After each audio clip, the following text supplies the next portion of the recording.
The moment that transformed our business is the moment we put it on TikTok. Simple trend video that was like, what do you do for a living? Make dog beds for humans. Kind of a joke. I just showed pictures of our product. I got like 3 million views in a week, and now it's up to like 10 million views on that one video. And we went from only our close friends and some people on campus knowing about it to the entire world absolutely going crazy over the idea. We went from having 50 email subscribers to 10,000 in a matter of a week. So that was just a rush that I've never felt before. And I remember I was on my phone, I was about to go to sleep. We had posted this TikTok at like 9 p.m. It started blowing up like an hour or two later. And I was like thinking to myself, this is the moment that things are going to change.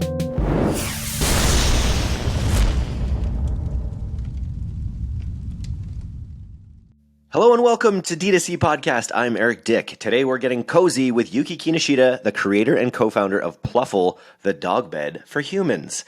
Have you ever just looked at your dog all snuggled up in its bed and thought, that should be me? Well, Yuki did, and since then, him and his co-founder have done 7 figures in pre-sales. They've 11x'd their Kickstarter goal by raising almost $300,000 in 30 days. They've garnered 20 million views and 5 million likes on TikTok. Their product has been featured on The Tonight Show, Good Morning America, The New York Post, Fox, The Dodo, and many more. In this podcast, you'll hear Yuki's recipe for building in public and how it's resulted in over $1 million in sales before ever shipping a product, along with Yuki's Shark Tank experience and how he's leveraging it after the fact, and ultimately why Kevin O'Leary might just be the nicest shark.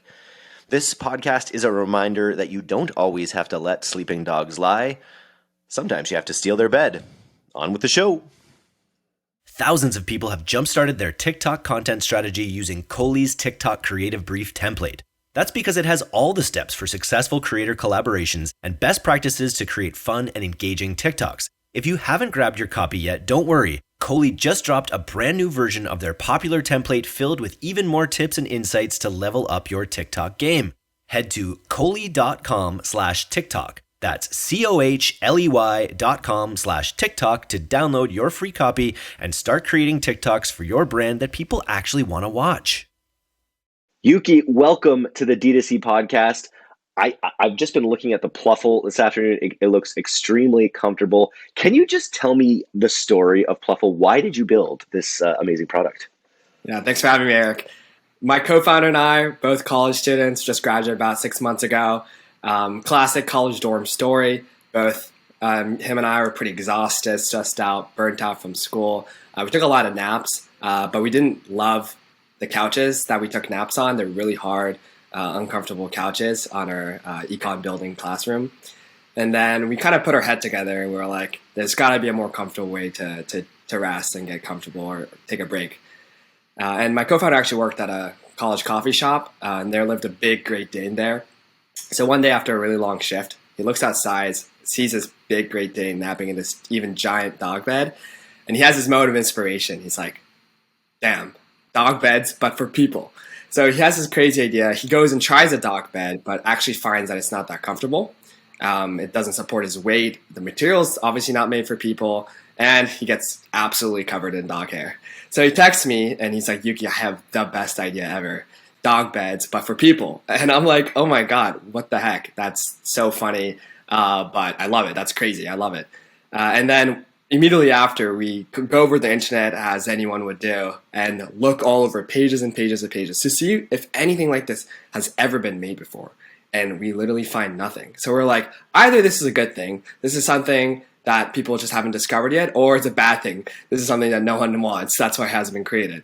But, at that point, we didn't really care. We're college students. We had nothing to lose. We just wanted something better to sleep in during class or outside of class.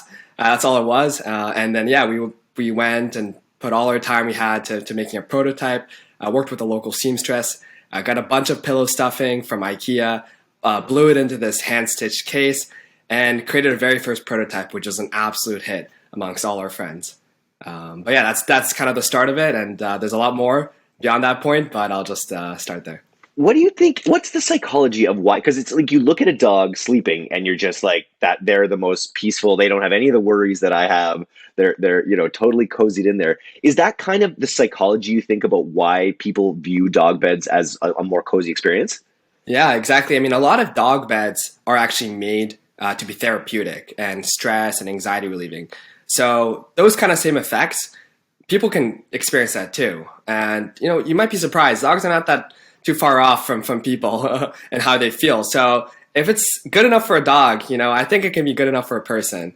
Obviously, we made changes to the classic dog bed. We completely changed out a lot of the material to be even softer, to be more suited for human skin, much more supportive base. Actually, use a real foam plus memory foam base and stuff like that.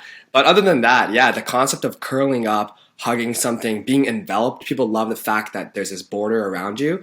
It really is just comforting, and that's something that I think that's really worked well for us. And so you come up with the idea, you love the idea, you work with a seamstress, get it all built out. How did you validate the idea beyond it being like a cool idea that you guys like, that to find that this is something that other people want? Yeah, this is the crazy part. So we just started off by getting all our friends to try it out. And quickly the word spread around campus that these two crazy guys had created a dog bed for people. Honestly, we had a lot of mixed reviews. Some people were like, why the hell would anyone buy this? Sort of thing. A lot of people were like, wow, this is the best thing ever. So it was pretty polarizing. And we had a lot of people try it out on campus. So that was kind of great. We got local validation. But the moment that transformed our business, I talk about this over and over again, is the moment we put it on TikTok. Simple trend video that was like, what do you do for a living? Make dog beds for humans. Kind of a joke.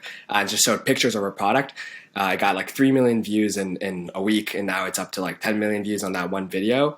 And we went from only our close friends and some people on campus knowing about it to the entire world knowing about this concept and absolutely going crazy over the idea. And we had a landing page at that point. We went from having 50 email subscribers to 10,000 in a matter of a week. So that was just a rush that I've never felt before. And I remember I was on my phone. I was about to go to sleep. We had posted this TikTok at like 9 p.m. I had started blowing up like an hour or two later. And I was like thinking to myself, this is the moment that things are going to change. And we have a lot to do ahead of us. But I was really excited. Very cool. So what did you do once you got this groundswell of interest? You've got a ton of organic traffic. I don't know if you had a website up at this point, but where was that traffic going? What did you do to vault that attention into your next moves? Yeah, so all we had was a landing page, which honestly worked well for us. Really simple. All you could do was put your email. So it gave us a few weeks to generate hype, which in hindsight, we didn't realize how important that was. We thought that if people watched our video, then they would forget about it immediately. But thank God we had captured their emails. So that was going well for us. And we was always planning to launch a Kickstarter, but we were like, we'll launch a Kickstarter once school's over. But since this happened, we were like, screw everything, drop everything. I was in the middle of writing my final dissertation, put that to the side, and put all the time we had to launching and building out our Kickstarter campaign, which funny enough, originally we were going to launch it, I think 4 days after our viral TikTok, which is a crazy timeline. But as a result, our video for Kickstarter was terrible. It was made on an iPhone, edited on an iPhone. It was just us talking to a camera for 3 minutes, the most boring, unengaging video that doesn't even show the product. And we were this close to posting it until we had this last minute realization. We're just like, wait, we cannot post this. Like, I don't know what struck us, but we're like, we cannot post it. This is not a good video. So we spent the next 2 weeks. We had everything, like, we had all the announcement posts ready, saying we're going to launch tomorrow, all that stuff. We put everything to the side and say, hey guys, we're going to need 2 more weeks. Spent that time making a killer video. And thank God we did, because I really don't think we'd have gotten a fifth or the sixth of the revenue we did if we hadn't improved our video. So that was kind of a last minute inside scramble that happened with our Kickstarter. Just for people at home, because I'm just on your TikTok page now, and I see you've got almost 200,000 followers, almost 6 million likes, which is just crazy. So when you're mentioning the video for Kickstarter, is it a totally different style of video than has worked on TikTok? Or is that sort of originally what you filmed? You sort of originally filmed a TikTok and then you realized you wanted to make a more pro version for Kickstarter? My question is, like, what's the difference between the kinds of videos you're making for TikTok and then this hero video that you got to make for Kickstarter? Yeah, it's totally different. TikTok usually, length is 10 to 20 seconds, does best on TikTok, and you need a good hook. And our hook for the viral TikTok was, oh, so you make dog beds for humans. People were like, what the hell? So that got people the attention, and then we put pictures after like the first 4 seconds, and that retain their attention. Video, if you are able to retain attention throughout the video, TikTok pushes out your video out, and you get the views, the likes, all that stuff. For Kickstarter, very different. You have a lot more people's attention because people are about to spend money on your product. So TikTok, people aren't necessarily going to purchase right away. That's a good way to get like top of funnel. You get the awareness, but you need a lot more to convince. With Kickstarter, you really are. People are coming to your website to be convinced to be purchased. So you can have a much longer video. I would say around 2 minutes is probably the best, but it still needs to be like product focused. But the videos that do really well also have a story to support it. So you still have to have a good product. It has to talk about the product, but the story has to be there too. And when we first shot our first video, it was story only, no product. That was the issue. But then we revised it to be product focused, but still have a really good underlying story and narrative behind it. And I think that's one of the reasons why our Kickstarter did pretty well. And how well did it do? Yeah, so our original goal was $25,000. But then we did $280,000. So pretty good. And we didn't really spend much in marketing, maybe $10,000 on marketing. So I haven't ran a Kickstarter before. Is that marketing within the Kickstarter environment where you're just trying to get more attention from the people in the Kickstarter environment to your specific product? Yeah, so from what I understand, we're not on Amazon, but it ranks sort of similarly to how Amazon works, is that you have to have a really good first day. So that's why before you launch, you should have a big email list of people that are primed and ready to go. And our email list was primed because they thought we were launching 2 weeks before. So they're really antsy, and we kind of faked them out in that sense. So they were ready to like flood our page and ready to click buy. So that, really worked in our favor by the time we actually launched. So we had a great first day. We met our $25,000 goal in the first hour. And it was crazy because I launched the campaign from our phone. My co-founder and I were right outside my exam room. This was one of my first exams of my exam season. I go into the exam. I finished the exam in about 40 minutes maybe, or maybe it was like 40 minutes an hour. The exam was supposed to last like 3 hours. I leave right away as soon as I finish. First one to leave the classroom. And by the time I left and turned on my phone, we had already met our campaign goal. And that was just a crazy moment for us, for me too, especially leaving the exam room to seeing that. But yeah, overall, our campaign went really well. The first day, we did really well. And then we got a lot of organic eyeballs through Kickstarter. So a lot of people just like to go on Kickstarter and browse around and look at new ideas and shop. So we were kind of like trending on Kickstarter. So that got us a lot of revenue, as well as the already interest shown from TikTok. And then we got a lot of cool organic press features, like Jimmy Fallon did a little segment on us talking about us. Fox News did a little segment on us. A lot of these other like big press media functions just talked about us, talk about the product, just because it was a viral product that, was beneficial for them to talk about as well. It's your hook. It's dog beds for humans, right? And instantly that conjures up so many visions of dogs comfortably sleeping. And wouldn't it be nice to it's amazing how powerful that one sentence is. And I'm on your TikToks. The other thing that I'd say that's really interesting is that you came at it not from like even just you saying like I run a business where I make dogs make human beds out of dog beds or whatever, right? Like, and you're not just saying here's a product, do you like it? It's like I'm on an entrepreneurial journey. And I think I look at your most popular videos and I see the other one too that's about like, my professors told me this was a dumb idea or whatever. But I like that you're doing it, and it's cool to see as someone who promotes entrepreneurs that you're crossing the lines kind of between like entrepreneurial celebrity and like people just loving the product as well. Is that something that you've always consciously done? Yeah, definitely. I think we've made an effort to just be as founder forward as possible. And we really didn't know if that was a strategy that was going to work out or not. But I mean, at that time, no one else is going to market it except us. So it happened with sort of a need of who else is going to really talk about this product other than me and Noah. But the other thing we really did or made sure of was that we didn't really try to come in from like a sales angle. I think a lot of companies like try to like only talk about their benefits or like just push out the product and only do the product. We really came at it from like a fun, more humorous angle. And that doesn't always work out. We obviously mix in like product features and all that stuff. But especially early on when our product was solely a prototype, there's nothing other than it was just a human-sized dog bed. So all we could do was just have fun with the product and try to make eye-catching content that people would just enjoy as the piece of content rather than they felt like they're, there's something they're getting sold. and you've committed to it in a way. Like I meet so many founders and who recognize the potential that's on TikTok for, you know, the most organic traffic that's ever been available to marketers or entrepreneurs ever, maybe since maybe the early days of Google. But so many of them are intimidated by it, or they do one and maybe they don't commit to it. They don't want to be in front of the camera. It seems like you guys really committed to content production as a way of growing the business. Like, what's your strategy going forward? Do you have like a quota? Are you trying to do a certain number of videos per week? How does it work? Yeah, so when we first started, um, we spent way too much time making these videos, and some of our videos, oh, if you scroll far back, it's kind of embarrassing.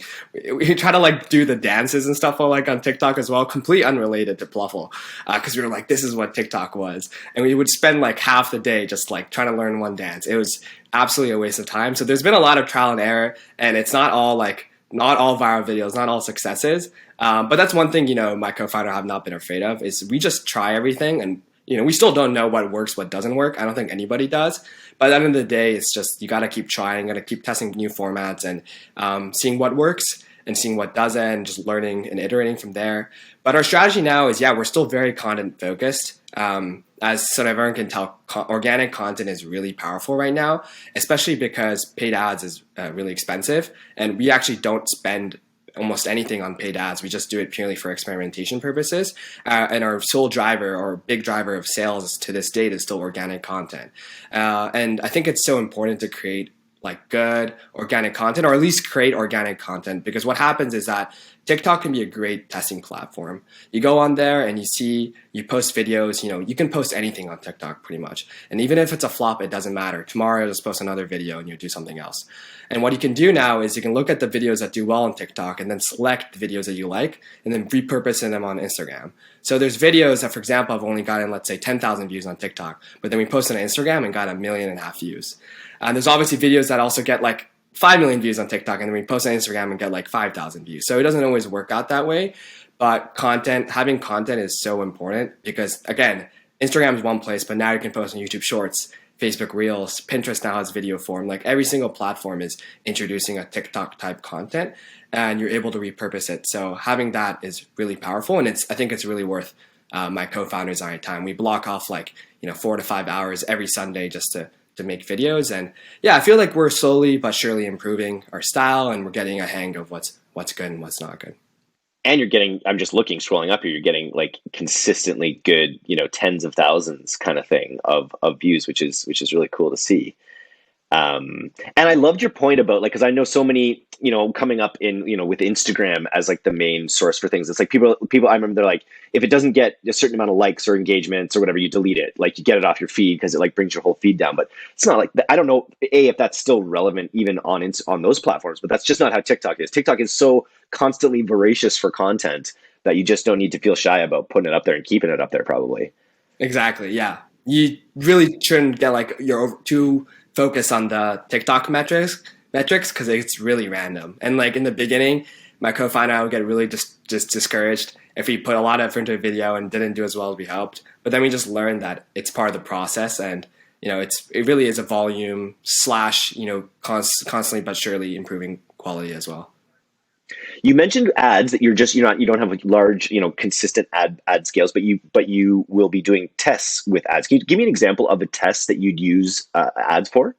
Yeah, definitely. So another part of why organic content is great, we actually repurpose some of our top performing TikTok videos and turn them into ads as one format. So that's one of our formats. Another is just a graphic. We're kind of learning from other people as well. Whenever I see a cool ad, I always save it. And, it's really a trial and error process for us. We personally don't have any experience with ads. So we're just learning, just like how we learned how to make organic content. And I'm sure we're going to make a bunch of mistakes. And I'm sure the agencies that are listening right now are probably like salivating. They're like, these guys definitely need us. It's great that we don't really have to rely on ads to drive our top line right now. So we have the luxury to start small and not sort of blow out our budget on spending ads, and really just like, hey, if nothing is working, if ads aren't working, we'll just turn it all off. We'll still get consistent baseline revenue, or we can at least expect a consistent baseline revenue from organic content. So definitely a lot of trial and error going on, and learning from people that are good at running ads. There are definitely a few people out there, and they've been a huge help to figuring helping us figure it out. Building your organic content base is so critical, and I love your point. We talk about it on almost every podcast, but just how repurposed good organic content can be just so good for ads as well, because it has that authenticity that people are looking for. And I imagine those have been some cool experiments for you. Did you know that 71% of US consumers plan to shop online during the holiday months, or that 62% of them want to be reminded about your offers via email?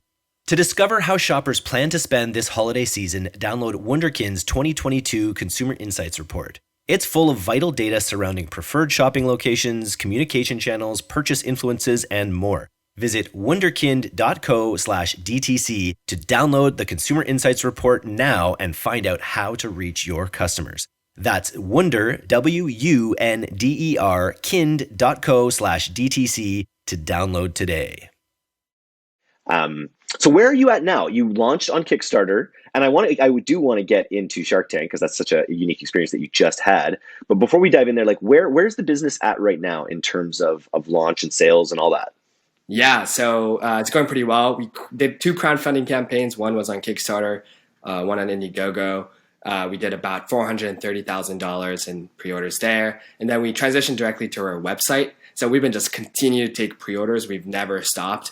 And some people, like that strategy. Some people don't. I personally think it's great early on. There's definitely some risk to it, but we've just decided to continue to take pre-orders. And then we're really close to crossing the 7-figure mark in our first 7 months. So we're really excited about that. And then we have our first ever production run. It's landing. It's in Utah. We have 2 warehouses, one in Utah, one in Kentucky. It's landing in about 2 weeks or maybe a week and a half, which is really close. We're actually going to fly out to a warehouse in Kentucky, get a big U-Haul or a big truck. Don't tell U-Haul. We're going to potentially wrap it and drive it all the way up to Canada, where we have a few orders to fulfill. And then on the way, we're going to be hand delivering our units and trying to get some like local press interviews and turning into a big, again, content vlog, whatever it is, and telling our story of how this is our first ever production run. And to do this, we're going to be hand delivering, meeting our customers and getting their stories and stuff like that. So more content. Excited about that. Yeah, super excited about that. And just to go to also cities I've never been to in the US. And so this will stock up all your close to 7 figures of pre-orders, which is congratulations, fantastic. And then how much will that set you up for scale in the future? Like how much of an intensive process is the manufacturing of this product? Like, do you think you'll be able to sort of like hit the scale button pretty quickly, now that you've got the production run through? Yeah, it's tough. It's a long process. It's 2 months for production. Right now, actually, shipping has gone down from 2 to 1 month, so we can get the product in our hands about 3 months, which isn't too bad. But every time there's like iterations that we want to make, and that actually takes a lot of time. We've not been able to make as many changes to the product or like provide new additions as possible, just because our base model has gotten so much demand that we're not really able to keep up. So that's where a lot of our focus goes to. And in terms of scaling, yeah, I mean, every single dollar that we're making right now is just going towards leveraging better terms, better prices, better costs, and just scaling up our orders as much as possible. But it's tough, yeah, because we're almost already sold out of the next run that we're having going. Yeah, it's just like constantly a battle of like trying to stay in stock or trying to be in stock at some point, which is obviously a good problem to have. Have you thought of bundling real dog beds with human dog beds? Because every person who wants one of these and also has a dog would love to have a picture of them in their dog bed next to their dog in a real dog bed. Yeah, potentially. We had some requests to make dog beds. Our focus really is more for like optimizing for human comfort, and that's where it really focuses. So we have a few products that we might be able to launch within the next few months that are going to be really complementary to the product. I won't say just yet, but so that's where our focus is going to be. But I think eventually, yeah, I mean, making this smaller or making a version for dogs could be an option as well. The other thing I see is you've got all your content features, you guys, millennials, or maybe you're Gen Z, young people. It's also like as a parent, like this kind of thing is just like a dream. My daughter, if we had one of these, my daughter would just love it, right? It'd be her boat. It'd be everything for like a playhouse too. So that I feel like that's a real angle and market that you guys have as well. Yeah, we have yet to explore so many markets. I think there's a gaming market. There's obviously the children Gaming, market. yeah. And one of our road trips, we're actually going to try to visit some schools and give out the Plufl and donate a Plufl to maybe to elementary school or even like a preschool and just get the reaction of the kids like jumping on it. And I think that'll be a really great piece of content. But beyond that, yeah, I know a lot of pregnant mothers have reached out and saying that they want one or they ordered one because this helps them, or they see this helping them while they're pregnant, and the kind of the plush built-in pillow bolster. They love that and they want to hug it and stuff like that. So yeah, I think there's a lot of market potential there. It reminds me, you mentioned of this feeling of being enclosed, like of like weighted blankets and things like that as well, right? It just gives you this feeling of comfort being a little bit more enclosed than on a regular couch. Yeah, so we actually, with almost all our photos, if you see, they're weighted blankets we use. And yeah, it really is. It almost feels incomplete when we don't use a weighted blanket. So that definitely may be something we're considering. I think there's a little hint in there, so I won't pursue it. Okay, let's talk Shark Tank. So I see that I'll catch up afterwards on the 4-part TikTok that you have about it as well. But how did it come about first? Start there, maybe. Yeah, so it was way back to the viral TikTok. So this really, I guess, changed everything for our business. But once our viral TikTok was out, we had been contacted by an executive producer. We totally thought it was a scam. We did like reverse email searches. We looked them up, and we totally didn't believe it because we were like, "There's no way." But yeah, it turns out it was real. We got on a call with him, and yeah, the rest is history. So cool. So tell me how it went. Like, I guess everyone that I know has a Shark Tank story about like what was actually seen versus what they went through. Is your story similar to that? I know you guys had a happy result with a $2 million investment round. So congratulations on that. $200,000. Oh, sorry, $200,000. We wish. And what did you take away? Like, besides some funding, like what did you walk away with from that experience?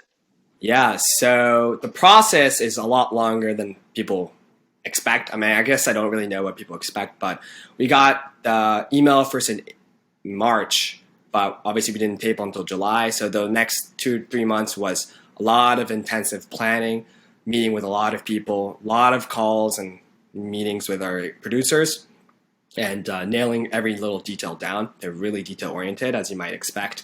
So that was a lot of work. Before the pitch, it was pretty stressful because we were so early. We didn't even have a final product until maybe like a week before Shark Tank airing, or Shark Tank recording, I mean, back in July. And our manufacturer had sent the wrong pieces of foam to the studio. And it was not enough time for them to remake and then send another one. So we had to get a piece of foam cut locally in Seattle. We manually vacuum sealed it, stuffed it into a suitcase, and brought it down. So about 15 minutes before recording, we had to go in there and like disassemble the Plufl and like do this whole like jigsaw thing where we figured out which foam fits in which Plufl. And that was really stressful. Noah and I were like completely sweating minutes before a pitch. And they had to literally like take off our shirts and like blow dry it because we had like pit stains before walking in. So that was pretty crazy. Other than like the actual pitch, we did break it down on our TikTok, like exactly our experience and what happened. So if you're interested, you can check us out there. But after the deal, as I mentioned, again, the TikToks we posted went super viral. We had one that, talked about the Sharks experience that got like 9 million views. Another one where we broke down the pitch got like 4 million views. So that's something that's really, I think, like not talked about is when you actually go on Shark Tank, the airing night, the traffic you get there, the sales you get is phenomenal. But what you can really do is take that and now you're a Shark Tank brand forever. And you can create so much content for it. In ads, you can talk about how you've been seen on Shark Tank and your TikToks and everything. You can always just bring up Shark Tank. And, Shark Tank, everyone loves Shark Tank. Who doesn't love Shark Tank? So it really is just great for our brand and our continued traction and, getting ourselves imprinted in that world. It's a huge cultural force, and that ability, it's funny, the agency that we're partnered with, Pilot House, has worked with a ton of different brands that have been on both Dragon's Den and Shark Tank. And every single time we have one of those clients, we build a pre-sales page. And I imagine for something like you guys, once you do get to the ad scale phase, introducing things via a landing page where you're like, because it's a novel concept, it's a new thing that people don't really get. or they get it actually as soon as you say it, actually, but they may not have experienced it before. So a sales page that like walks you through your your Shark Tank experience. And again, it also really resonates with what's worked really well for you on the TikTok side, which is that professional, I'm an entrepreneur, I created something type approach that really resonates with people as consumers as well. Definitely. Yeah. That's something we would actually love to create is, yeah, like that dedicated landing page. I've seen that with other Shark Tank companies, and I think it's really great. So it's the ultimate social proof, right? Like if you're an invested, was anyone a hard ass? Were there any hard asses there? yeah, I would say Emma Greed was not a huge fan. I think maybe culturally or just didn't really get it in general. She didn't really try it, so I wish she had tried it and then given us her honest feedback. No one really like had anything bad to say about the product. I think just Emma Green and Robert didn't get it. That's all it was. And then surprisingly, Kevin O'Leary, I really thought he wouldn't like the product. I thought Robert would love the product, and I thought Kevin O'Leary wouldn't. Kevin O'Leary like gave us an investment, or like said like he gave us an offer. So that was really surprising, especially because he was kind of making some faces while people were trying it out. So yeah, that was great. That was surprising, but it was nice to get an offer from Kevin. So here's a question. Did you do it? I guess, like, what was the mix for why you did it? Was it mostly, most brands go on Shark Tank at this point more for the promotion, the exposure, the marketing material, or was it for the financial / strategic partnerships with the sharks? Yeah, I think any company would be lying to say that they don't go on Shark Tank for the promotional aspect. But I think being such an early stage company, getting like that stamp of approval and validation that, hey, this is a company that's investable this early on, I think is a great thing. And honestly, we were talking about like, what's the lowest valuation we take? Which sharks are we going for? And really on our list was Lori first and then Mark Cuban second. So to be able to get both of them, genuinely, like, it was like a crazy rush for us. And it was funny because in part of our pitch, they gave us the offer, and then I turned to Noam like to discuss with them. But Robert's like yelling at us, what is there to think about? Because deep down we knew that we'd take that offer, but we've been told by the producers to create a little bit of drama. And then Noah and I agreed that we would like chat about it just to look cool on TV. I loved how people did it. I loved how people when they had the little sidebar thing. So we wanted to do it, but Noah got so overwhelmed by like Robert yelling at us to just like take the deal that he like didn't look at me and like blurted out like a counter offer, which got promptly denied. So that was a really funny moment. I'm not sure how well it was captured, but I remember like thinking, I was like, oh my God, we're going to look so bad. Unless you would have said yes, and then you would have been glad you shot a shot, but you ended up getting the deal that you wanted, essentially. You went in saying, okay, this is what we'd accept. So they doubled the equity amount. So we went for 200K, 10%. We knew that was honestly historically for Shark Tank. It was a bit of a high ask, but we know that they love having equity. So it was actually very expected that they would counter with something like that, or they would offer us something like that. And then once you kind of have Mark and Lori both on board, it's really hard to make them budge on their initial equity level. So we didn't really feel like asking for more money.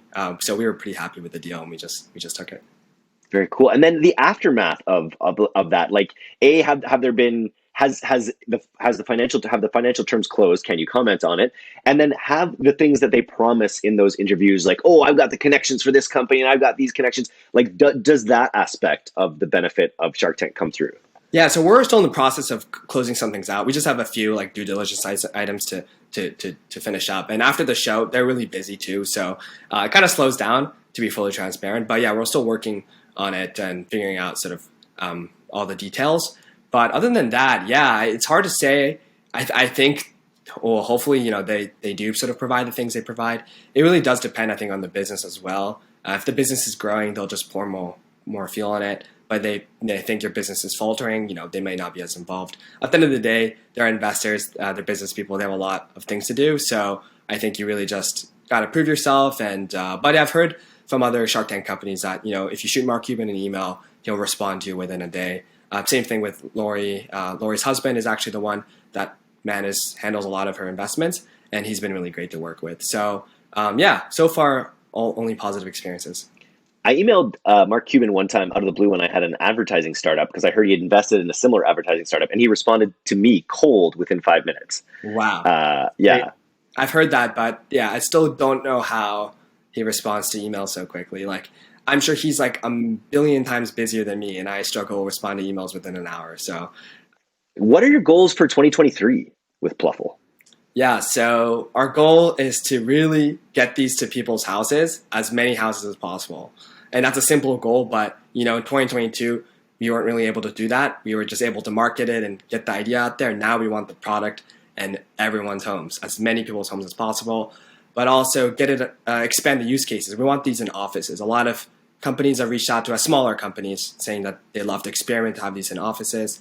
That's one of our goals. Launch a new product. We actually want to launch 2 new products next year.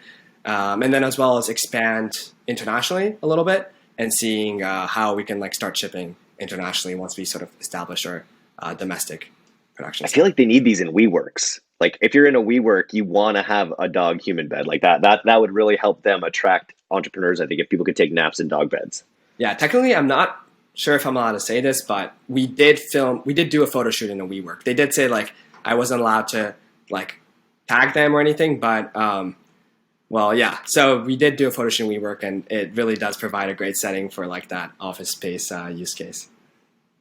Very cool. Okay, so if we were to give you a $50,000 grant that you don't have to pay back, but you would have to use it for your marketing essentially. Where do you think where right now would you be putting that into your business to see the most growth? Yeah, making more content. Honestly, hiring a videographer part-time or full-time. We edit all our TikToks right now, and it's great, but it's time-consuming. And it limits the number of TikToks we can make, and it limits the number of dynamic shots and things we can do. And having someone that's experienced locally that we can call on any time to just film everything and then create a good narrative out of it, I think is priceless. So I think that's really where a lot of that money will go towards, and that's where a lot of our marketing dollars are going to go towards too. More so video creation and content creation, and just improving that rather than spending all of it on ads. If that makes sense. That does. I'm just looking. The global bed and bedding market is 126 billion by 2026. They say. How big do you feel because you're sort of bridging couches and beds in a way? What do you feel like the market cap for a product like Plufl is? Yeah, I remember I had an answer for this on Shark Tank. I did some calculation where this many percentage of people nap, this many percentage of people own dogs. I think I got to around we could sell $100 million worth of Plufls, relatively realistically, I think, and it's definitely possible if you look at companies like Comfy and those kind of companies. They've done that, if not more. Same with Corduroy as well. I think they've done close to that, if not more. So I think that's a realistic enough target that we know keeps us motivated, and it's not totally out of the world. So yeah, that's our goal, to do $100 million in total revenue. And if you had total hypnosis to you can convince anyone to do anything, which can you think of any influencers or creators that you would most like to align with your brand? That's a good question. Trying to think. We did actually have Kevin Jonas just DM us. Nice. He wanted it for his kid's sleepover. So that's one person we might be able to work with. Other than that, I'm not sure. There's some really good YouTubers out there. I feel David Dobrik and people like Mr. Beast and Logan Paul and KSI. Those people those are not your traditional celebrities, but I think those are the celebrities that know how to capture consumer audience. So if you have any of those aligned with you, they could sell anything. So yeah, those are some people that I definitely, if it would be a dream to work with them in any capacity. I don't know why. I just have to think of celebrities that love naps, and for some reason, I feel like Matthew McConaughey just loves a good nap, and I feel like if you get Matthew McConaughey in a Plufl, game over. Lincoln Continental and Plufl. Nice, man. Well, this was a lot of fun. If people want to know more about Plufl, where do you recommend they go? Yeah, we are Plufl, everything. weareplufl.com, @weareplufl on Instagram and TikTok, just Plufl on Facebook. Yeah, just you'll find us. And any founders out there who are thinking about getting into content creation, follow Yuki's example and just start throwing out content on TikTok. Edit it yourself, as you guys are doing, build up that groundswell and then look at professionalizing it. I think so many people go into it with this idea of like, oh, I want to have a professionalized system like right off the hop. And I think you're living proof that you just want to kind of get going with it, bias towards action, and get that content out there. 100%. Couldn't have said it better. Nice. All right. Thanks, Yuki. Thanks a lot, Eric.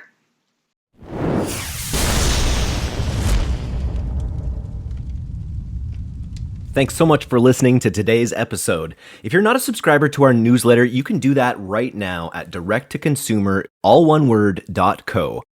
I'm Eric Dyck, and this has been the D2C Podcast. We'll see you next time.